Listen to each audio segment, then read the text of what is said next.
These are cheddar crisps, very, very crispy. And this is a cheddar taco shell. Very easy to make. Just make it on parchment paper, 350 degrees for about 15 minutes.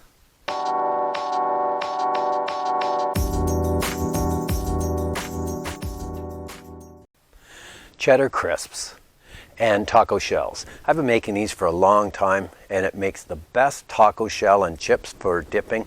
This is pico de gallo, and that's just a fresh salsa.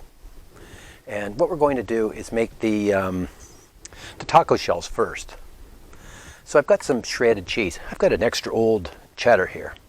And don't buy the prepackaged stuff that's already shredded. It's got potato starch in it. It's not good for you. So I'm going to do about a half cup of cheese per shell. That's a healthy half cup right there. I've got parchment paper on a cookie sheet. And we basically want to just kind of spread it out a little bit. Any funky shape you want, but kind of go round if you can. And they'll spread out. Space them out about 2 inches apart. The recipe for this, for these taco shells and the cheddar crisps, is below in the comment section. I don't want these too large, but about a half cup is perfect. There, I like that. That's going to make 3. And I'm going to make the crisps now, the cheddar crisps. And what I do is take about a tablespoon, and you just want to put it in a little spot. These are great dippers. Space them out a little bit. There I've got 5 small crackers, and you can put a little treat on the top if you like. Fresh jalapenos. I'll just throw one of them on. Now I'm preheating the grill to 350 degrees. You can do it in the oven if you like, but I've got heat on this side, and nothing in the center. So I'm going to put these in. It's going to take anywhere from 15 to 20 minutes. Okay, so I went 350 degrees for just a little under 15 minutes. You just kind of have to watch it. The crackers, or the crisps, are still on there right now. They look really good. And then I've let this sit out just for a couple of minutes. What we want to do is, I use wooden spoons. It's just the way that I've always done it. Put some wooden spoons like that hanging over the edge. And I'm going to put there's a hamburger press on the top.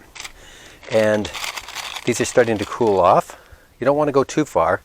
Then we're just going to put it on top. You still want them pliable. You don't want these crispy. And we're just going to go like that. Gravity will take that down. You can see what it looks like. It's kind of like a lattice effect. They're pretty pliable still. I'm just going to leave those shells on top of the wooden spoons just to set. I want them to totally cool. And then we're going to fill that with, I'm going to use a cooked chicken breast today. So whenever you buy a store chicken or you've got extra chicken breasts, what you do is you just pull it apart with a fork. And then I'm going to add this into my recipe below, but it's my sugar-free taco seasoning. It adds nice flavor, and I just mix that up with the chicken, heat it up, put a little bit of chipotle in there, and just knock it out of the park with that. Yeah, so these are already setting up. Let's take a look at the crackers. So these are going to be crispier. I left them in a little longer. You can see the difference in color there. So they're kind of brown. That's going to be great for scooping up the pico de gallo and guacamole. See, that's what the cracker looks like. And they're actually really firm. So I'm going to let that sit for 10-15 minutes. There's a cheddar taco shell and a cheddar crisp for dipping. So easy to make. Thanks for watching.